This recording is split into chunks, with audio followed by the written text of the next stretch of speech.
Yeah, I can hear you. Yeah. Okay, you can start. Okay. So thank you, Susi. Very good morning, as well as very good evening to all of you. So this is the 11th sub webinar series of the FEFMC. Let me introduce actually the speaker today, Dr. Joanne M. Folin. So he's a distinguished professor and former dean of the College of Forestry and Natural Resources at the University of the Philippines, Los Banos. So since 2011, he has held actually the prestigious rank of UP Scientist 3, highlighting his exceptional scholarly contribution and international scientific reputation. So, as the founding director of the UPLB, Interdisciplinary Studies for Integrated Natural Resources and Environmental Management, so Dr. Fulin is widely recognized as the Philippines' foremost expert in integrated natural resource governance. So, he has served as the visiting professor at the University of Tokyo on 4 occasions and as a visiting scholar at Waseda University in Japan. So, additionally, he contributed as an invited expert for the Asia Pacific Network for Global Change Research. So, Dr. Pulin is an academician of the National Academy of Sciences and Technology in the Philippines and plays a vital role on the multi stakeholder advisory council of the Department of Environment and Natural Resources. So, recently, he was appointed by the President of the Philippines to the Climate Change Commission, People's Survival Fund Board, where he represents the academia and the scientific community. So his numerous accolades include national and international awards, most notably his contribution to the 2007 Nobel Peace Prize, shared by the Intergovernmental Panel on Climate Change and former U.S. Vice President Al Gore. So, ladies and gentlemen, it is an honor to introduce our esteemed speaker today, Dr. Julian M. Poulin, who will present on the topic, the Philippines in the Eye of the Storm, Implication for Forestry Education and Research. So, it is the personal voice of Mr. Dr. Julian M. Folin. So, Dr. Julian. Thank you very much, Professor Puspakumara, for that generous introduction. So, good morning, everyone, and good evening for those who are located in different parts of the world. Let me share my screen.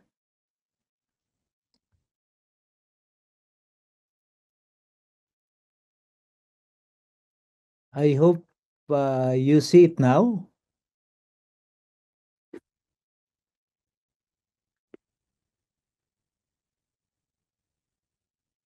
Yes, very, very good quality. Okay, uh, the topic that I have chosen, in a way, was triggered by a recent challenge that the Philippines faces over the last several just a month ago, and I believe that it has implications to forestry education and research, not only in the Philippines but also in other parts of the world where we face similar situation. I'll follow this outline in my presentation. I'll start briefly with an introduction. I go swiftly with the impacts of typhoons and disasters and their implications to forestry education and research. I'll towards the end, I'll just sum up and provide some general strategies for possible actions in this area, and then conclude with also a note on the call for action.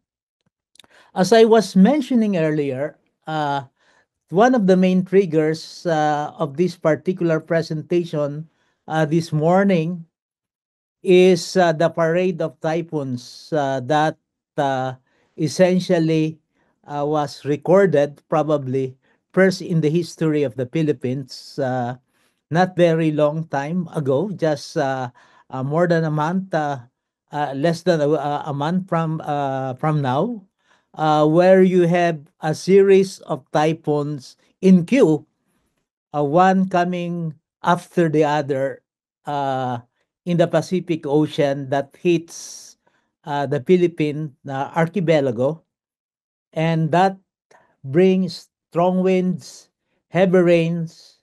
It caused flooding, landslide, as well as storm surges, and that caused significant distractions in terms of both of the lives and properties, infrastructure, livelihoods, and of course, natural resources, including forestry in particular, that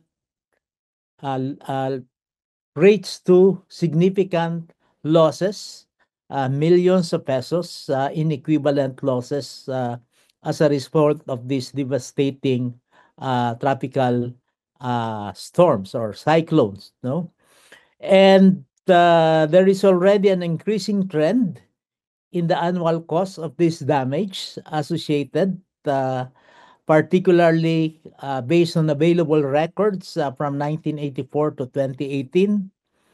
And at the same time, there's a significant increase in the tropical cyclone induced rainfall that has been observed, increasing from 16.9% to 19.3% per decade.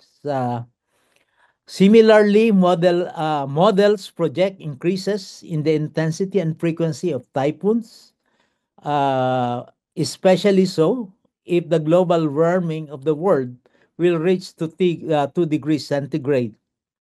There is also the likely increase in the proportion of Category 4 and Category 5 tropical cyclones or typhoons. And 4 and 5 in the context of the Philippines is now called super typhoons. And evidently, the Philippines, just like many other probably tropical nations, face increasing and compounded risks from typhoons and, of course, other forms of climate related uh, or climate, I would say, climate induced disasters. So let's look at the broader context. For the last 16th year in a row, the Philippines ranked first among the countries most at risk to natural disasters brought about by climate change and other forms of hazards. And that is according to the World Risk Report 2024. Uh, Existing information also says that between 2012 and 2024, approximately 106 million individuals were directly affected by tropical cyclones alone, and that results to roughly 10,000 fatalities.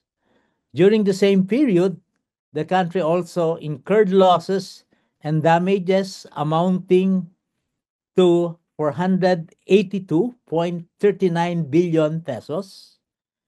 And if the current business as usual pathways of development will continue, this could be exacerbated.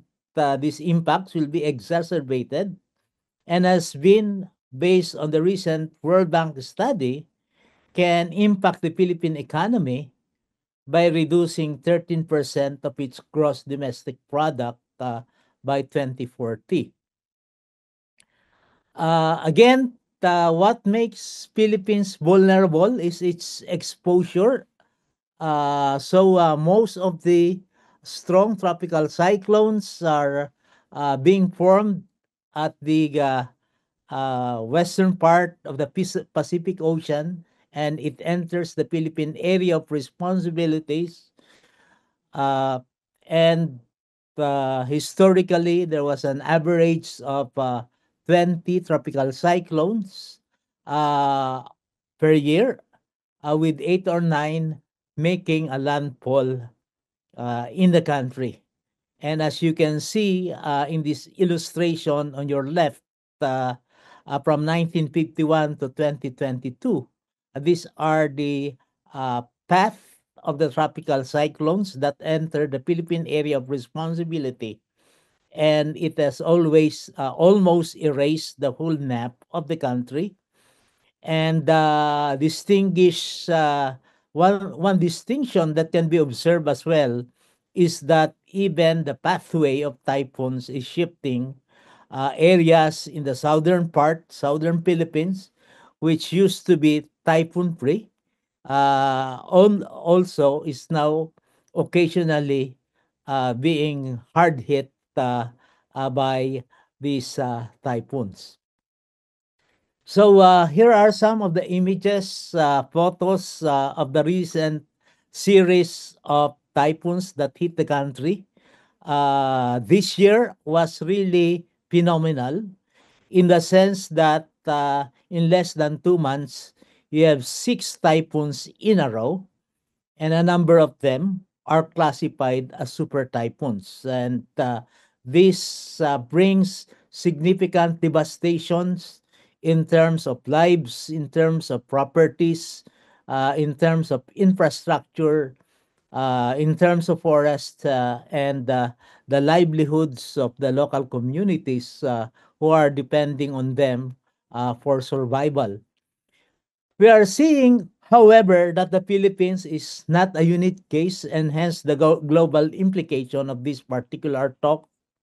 In many parts of the world, tropical cyclones have been occurring since 19 and the record from 1945 to 2006 shows the different path at the left.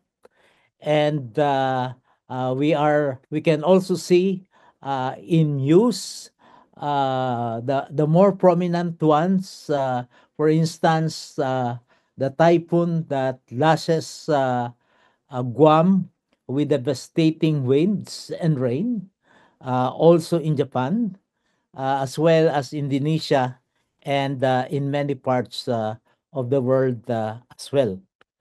So, for the remaining portion of my talk, with that as a background, I now aim to explore the impacts of disasters, specifically the typhoon-induced, or at a broader context, climate-induced disasters and their impacts on forests, communities, and ecosystems. I intend also to discuss the implications of this to forestry education and research, not only in the Philippines, but hopefully also with some global implications, uh, but specifically on the Asia Pacific region, and also advocate for an adaptive or even transdisciplinary approaches to enhance resilience. So, let me start with the impacts of typhoons, but providing first a bit of a context in the case of the Philippines. About 80% of the Philippines' original forest cover has been lost because of human activities, and much of the forests of that has around 10 million hectares were lost between the years 1935 to 1988. In the Philippines, we call it particularly the post-World War II until early 1980s as the logging boom, the years where we export logs in many countries, in post-World War II, particularly in Japan. In 1958 alone, one-third of the world export of logs found in the international market, and I again emphasize one-third of the world export of logs found in the international market came from the Philippines alone. And of course, deforestation is closely linked with various issues, including loss of biodiversity, reduced water supply in the watersheds, higher risks of disaster, including flooding and landslides, and porous ecosystems in the Philippines are also severely altered by humans, that their ability to provide life supporting services has been significantly reduced. But again, if you add this in the context of a natural stressor such as typhoon and so on, as we are saying in IPCC, uh, the climate change is a threat multiplier. So it exacerbates what existing problem could be there already. And this is the case in the Philippines. So climate change will likely worsen the already degraded state of the forest in the country. That includes forest loss and biodiversity loss. Forest and biodiversity, of course, as we all know, are both vulnerable to the changing climate, including high temperatures, long dry periods, as well as those that are caused in terms of actual destruction. Trees are uprooted, just like in the photo, as far as tropical cyclones are concerned. Warming temperatures and rainfall changes can push plants and wildlife out of its prepared habitat ranges. It can also alter species composition as well as shift forest ranges upward. And earlier modeling that we have done in some species in the country say that we will be losing much of our probably dry forests, and but we will also give gaining some those who are which are located in wetter areas when temperature increases. But by and large, as in the rest of the world, uh, the impact of the changing climate is negative in the Philippine forests. So changing temperature and seasons could also delay or advance the flowering and fruiting of some trees and exacerbate outbreaks of pests and diseases. So similarly, when we talk about excessive rains, this could enhance surface soil erosion, and also hasten soil fertility loss, as well as induce landslide in steep areas such as this one, as you can see in the photo, with thick soils and fractured rock layers. On the other hand, drier conditions during droughts could trigger forest fires, defoliation, and growth loss. And again, this has been evident in many parts of the world, like particularly in Indonesia, in Australia, in US, and in many other parts of the world.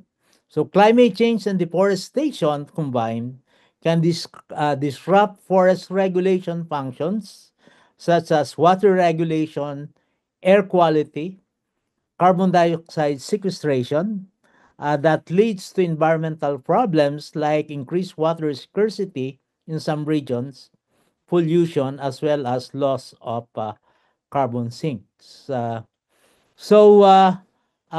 the social dimension, we also anticipate displacement of vulnerable populations who are depending on the forest for their livelihood and even for their cultural values. So, typhoon-related disasters force upland communities at times to relocate, uh, if not migrate temporarily, losing access to their primary resources as well as homes. Also increasing vulnerability to poverty and long-term socioeconomic challenges because again, as the natural capital are destroyed, it takes quite a while to restore them back, uh, and hence these include also impact on the loss of income for forest-dependent communities. So destruction of forest resources, particularly timber as well as non-timber forest products, wildlife, uh, have direct impacts on the livelihoods of many forest-dependent communities, both in the case of the Philippines, migrants, and indigenous communities. Agricultural activities in upland areas or in forested areas, like shifting cultivation or even agroforestry, are also disrupted by typhoons as well as erratic weather patterns. So, this in general, therefore, challenges the resilience, not both of the forest and the forest communities. The reduced capacity to recover due to limited resources, as characterized by what we call as low adaptive capacity of many poor communities, essentially a challenge, even in instances where historically resilience has been demonstrated. No? If we are hard hit, for instance, by a super typhoon, then even communities which were before have demonstrated by virtue of their local traditional knowledge and practices, were found to be resilient, can be challenged because of the destruction of their natural capital. So dependence on damaged ecosystems can therefore exacerbate the poverty cycles in the long run. And again, as I was saying, climate change is a threat multiplier. So if it hits, especially the more vulnerable sector of society, particularly those who are depending on the forest for their livelihoods and survival, then that has a long-lasting negative impacts to them. So, of course, globally, uh, climate change have impacts both at the global and local level. As we all know, forests act as carbon source or sink, while deforestation is a major contributor for greenhouse gas emissions. And these have impacts at the global climate. Forest also impacts, in addition to the role that it performs globally on local climate by influencing temperature, precipitations, winds, as well as soil moisture. And we have studies in Southeast Asia in particular that shows that deforestation of tropical forests result in lower rainfall, higher surface albedo, lower canopy evaporation, as well as higher ground evaporation. It also affects monsoon circulation. So again, as I've already mentioned, impacts of both human activities and climate change on forests could hamper the country's effort towards sustainable development and could in fact exacerbate poverty, food security or food insecurity, and therefore making adaptation very challenging. So, in the remaining part, let me just quickly go through some of the implications of this to forestry education and research. That, of course, the first one being revisiting forestry curriculum or curricula to incorporate climate resilience and disaster risk reduction in the curriculum. So there are two pathways for this. One, of course, is you offer a degree program, let's say tropical forest and climate change. The other one is to incorporate climate resilience and disaster risk reduction on existing programs. May they be at the BS level or at the graduate level. And so, in terms, if we are to incorporate it, these are some of the courses that can be included.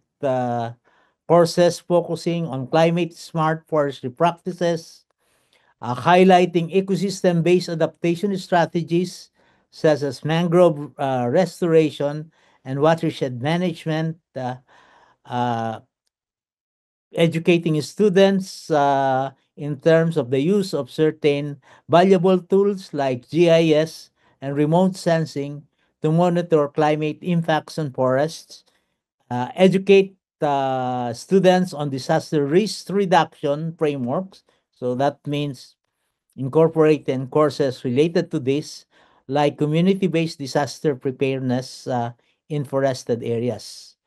There is also a need for continuing education for future professionals, foster skills in policy development among forestry students, but including forestry professionals, to be able to integrate forestry with national climate action plans, encourage practical training on post-disaster forest recovery and reforestation techniques, strengthening collaboration with communities to address local climate change challenges, and promoting research and innovative solutions such as carbon sequestration projects and biodiversity conservation in a changing climates by encouraging students to probably address these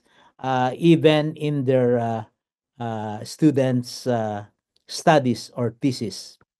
So we just surfed this from the net, and this is, of course, not in the context of the Philippines, but just an illustrative example that integrating climate smart forestry can happen not only in tropical countries but in other countries as well, and the integration can come depending on the context. In the Philippines, natural forests are no longer being harvested or allowed to be harvested. We are only harvesting plantation species.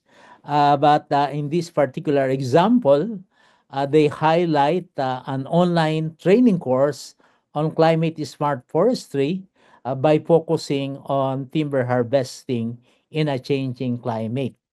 So an example in part one, for instance, this is how they have approached the course, investigate the scientific climate data and how it's affect our region, recognize the implications of our changing climate on timber harvesting operations. So you started with the context and then the impact of the changing climates on timber harvesting, review and understand the results of MA 2020 on timber harvester survey, and become familiar with climate related challenges facing our region. So this is the context in part one, and part two, in a way, drill deeper by discussing familiar and innovative techniques to adapt to a changing climate, understand the concept and importance of identifying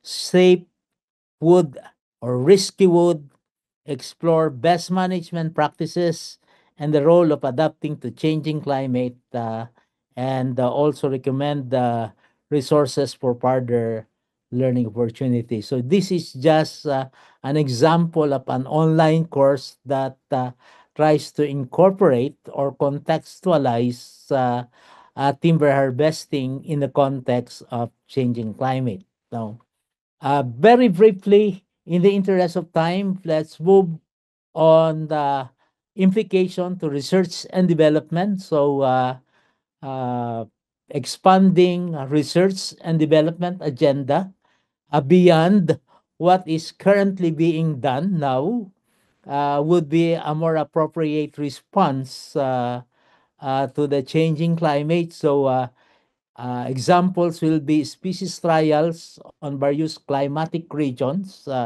It could be within countries or across countries in terms of cross-country comparative analysis. So wind and fire resistant, testing wind and fire resistant varieties in terms of species trials, quick recovery, those species that would have quick recovery from climate disturbances, either fire or typhoon. And in fact, I think in my own college, the Makiling Center for Mountain Ecosystems have initial work on this area in terms of looking at how quick certain species can recover from a climate disturbance, in particular, let's say from a typhoon. Of course, we have the carbon sequestration potentials of different species. So in the Philippines, people are now appreciating the value of native or indigenous species, and it will also be good to assess the carbon sequestration potentials of these native species.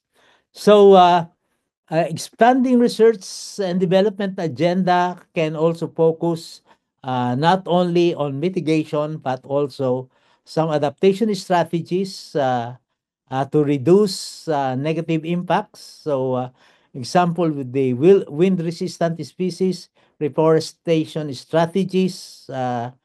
Again, in the Philippines, there was an effort recently, probably 5 years back, about climate proofing forestry master plan. So we have a forestry master plan that was earlier produced, and then they, in a way, rewrote that to make sure that it is responsive uh, to the changing climate, and therefore that would require or that required inputs from research and development work.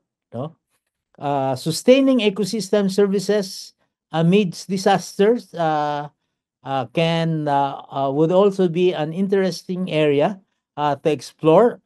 And again, there are some initiatives in the country in terms of establishing long-term ecological monitoring and even evaluation, and essentially long-term ecological monitoring plots established in different places would be able to detect the different changes brought about by the changing climate. And so again, probably not only within a specific country, but across country, this can probably be established so that you have longitudinal or historical data where which can be used as basis for science-based decision making. So there are also opportunities for addressing global challenges in terms of the role of in the context of climate change and forests. So one of that, which the Asia Pacific Forestry Education Network mechanism can pursue is, and which I think continue to pursue, is producing more knowledge, at the same time exchanging knowledge and experience between nations and collaborative research to tackle shared vulnerabilities, for instance, among areas which are within the tropical typhoon belt, or areas which is where forest fires is very much evident.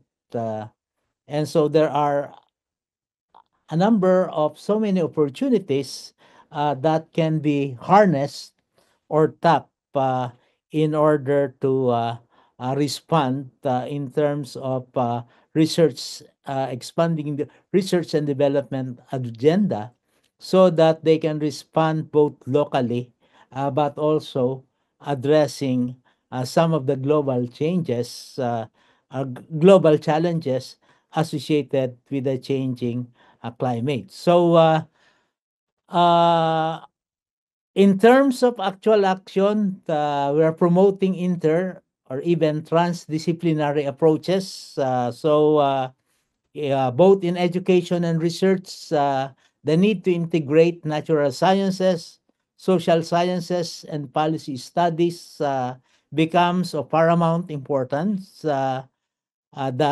need for building partnerships among different stakeholders, particularly the academe, the governments, as well as the local communities. Again, so that uh, particular interventions will not only be policy relevant but also would address existing vulnerabilities of local communities. So, the need to enhance this partnership in not only in research and development but even in education, coming up with certain learning sites and so on would be important. Of course, as I've already mentioned, advancing collaborative efforts. So we have regional and international collaborations for research and education. And these are some of the existing platform that uh, where uh, forestry can participate on. For the ASEAN, we have the ASEAN. For the Asia Pacific region. And then you have the UN Red, for instance. Of course, you have the IPCC initiatives, of which part of their outreach now is not only the assessment report per se, but they have also started to offer scholarships so that uh, younger people, so that there will be continuity in terms of expertise on climate change and so on. And of course, our very own network, it will be worth thinking along the current pressing challenges brought about by climate change, how APFECM can respond better, both in terms of education and collaborative research.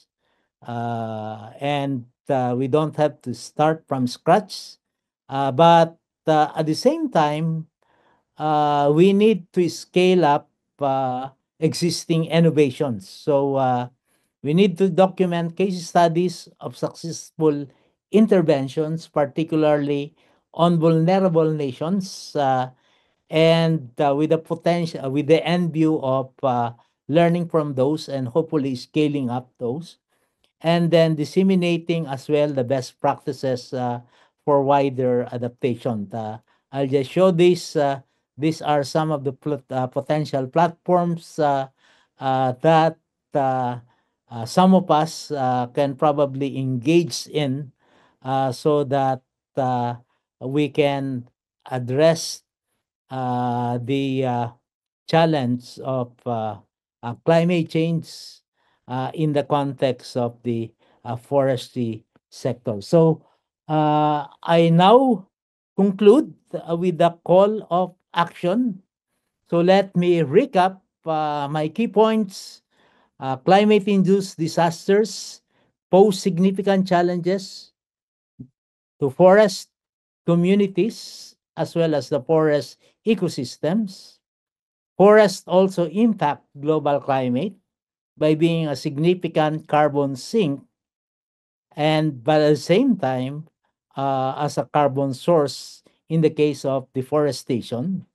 And the third item is that the forestry sector must adapt through education, research and development, as well as collaboration, so that it can respond better to the changing needs of the time.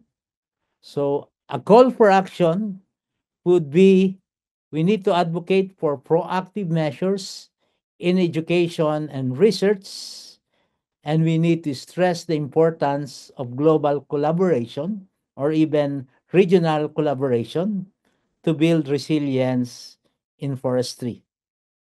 So to start this, uh, I'll end with a vision for the future by saying that a responsive forestry sector should contribute to sustainable development and global resilience. And I think AP or our network, which is APFECM, uh, has both a challenge and responsibility to drive or to be a major contributor in pursuing this more sustainable path to development and global resilience, starting it on our countries and then to the Asia Pacific region in general. So, with this, I'll end my presentation and thank you very much for the opportunity to speak in this forum. Thank you. Okay, thank you very much actually for the very eye-opening as well as very timely. And the world is facing a very high flooding in Sri Lanka. We have flooding, and though that we don't have typhoon, and entire world is facing actually a threat. Right. I think without wasting time, let's open up actually this discussion for the this talk for the discussion. Is there any questions?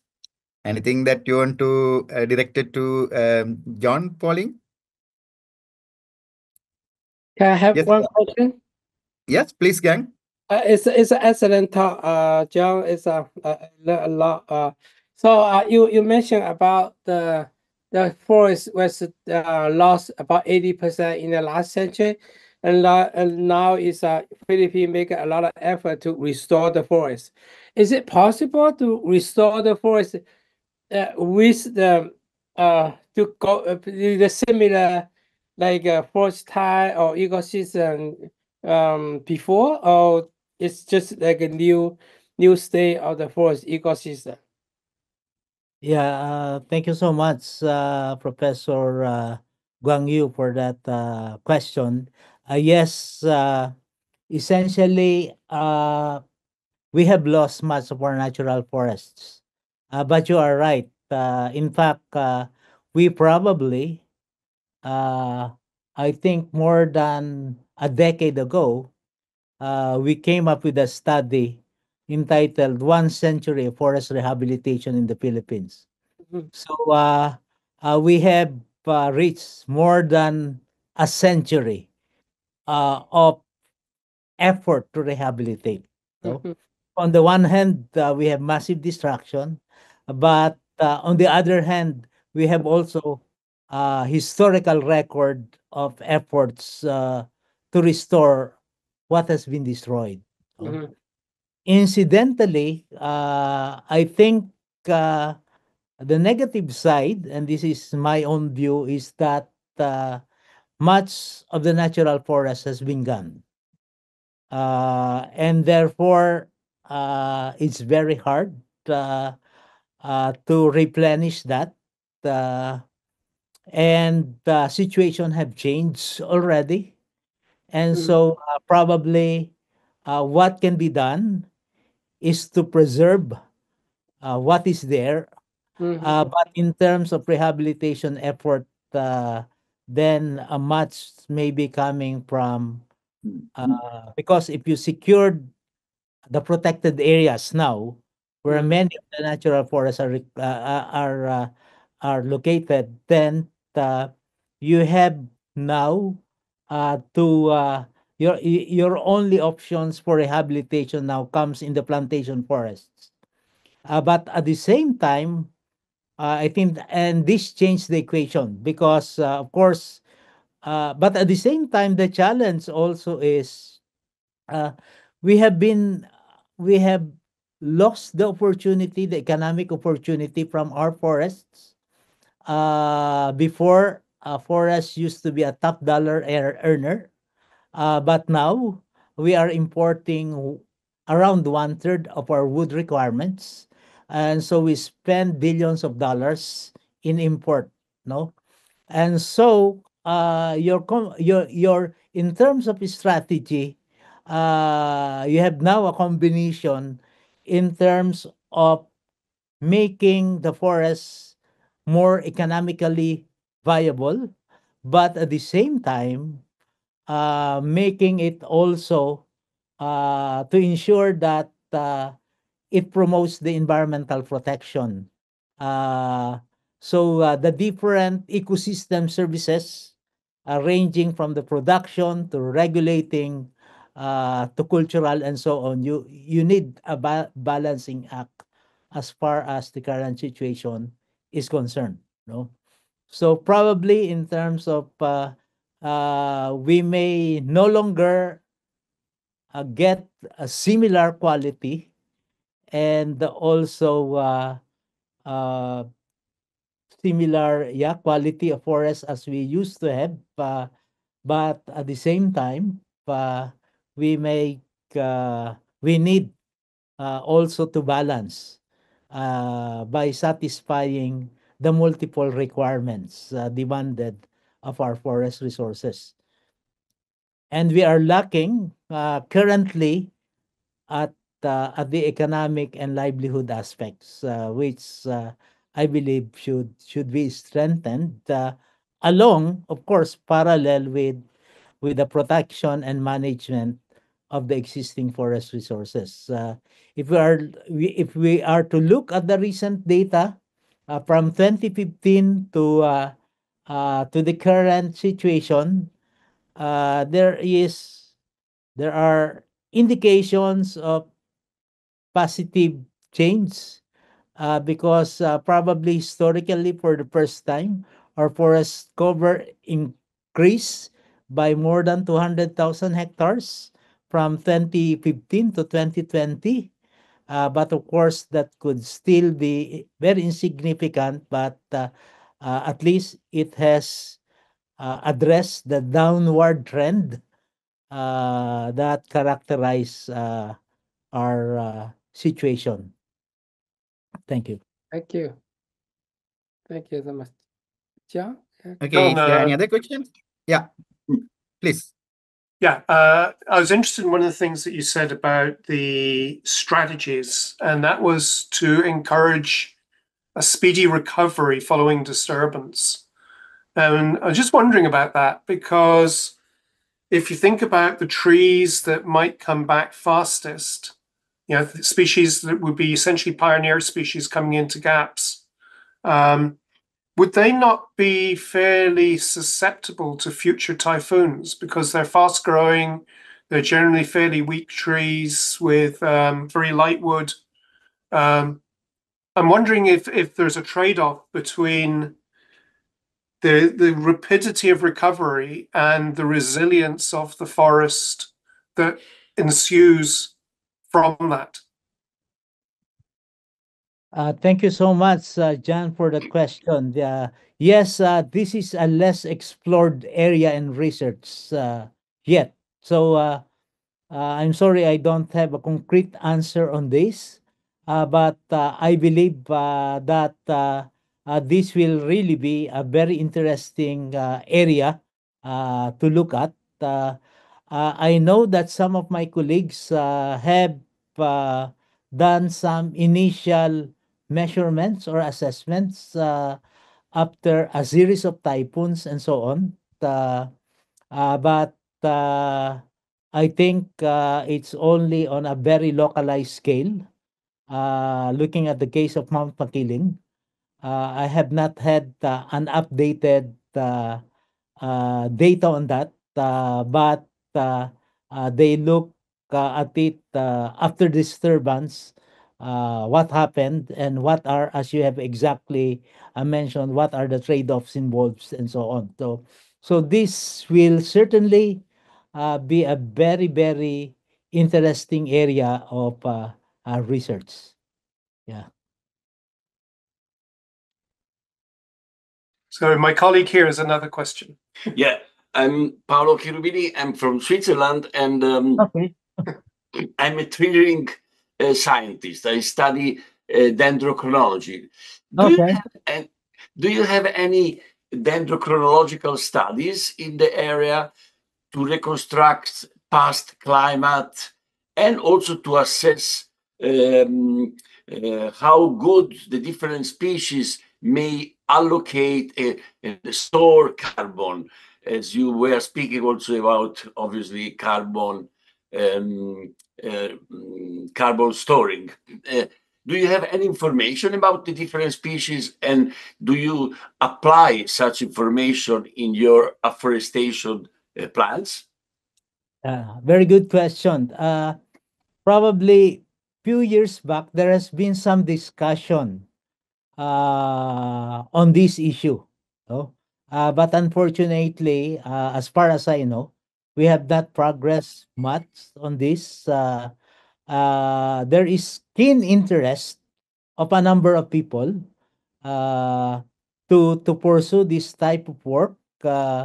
If I remember it right, a former professor in my college have started a discussion, but he has now retired. So this issue would be another another interesting issue to pursue in research. And probably again, as I was saying, our network would be probably in a best position to do some collaborative research along this line, picking a few countries and do some sort of comparative analysis on this issue. Thank you. John, Yes, yes. is there any other question from the John Inns teams? Is there anything? No? Okay. So we have another few minutes, actually. If there are any questions that you want to raise, and I think it's quite interesting presentation with a lot of information about the impact of typhoon on forest and its recovery process. We all know that actually we have a lot of things to explore, especially under the tropical belt, and how all these things, probably a kind of a countrywide collaborative work, may reveal that actually impact of a different environment and climate. And also some of the species are common in Asian continent, but some of the species are different and there are certain differences. Okay, is there any burning questions to our speaker, John? Okay, if not, actually, then I will hand over this to Susie, because I think this may be the last of our webinar, if I understand correctly, Susie. So thank you very much for requesting me to host our speaker, John Folin. Thank you, John, for giving a very so lot of with the good speech with the very much of information. I think we understand that the good work that you are continuing, right? So please continuing the good work, and we will see you very soon, actually, in somewhere under this APFECM network process. Susie, thank you for inviting me to host, and Thank it is you. the floor is to you. Thank you everyone. Thank you, Professor Pushpa, for hosting this webinar, and thank our speakers. So we will have a webinar next month again. It will be, I think, 11th of December. So I will send out the poster to everybody. Yeah. Okay. Thank you, everyone. Thank you. And thank you, and bye then. See you next time. Thank you. Thank you.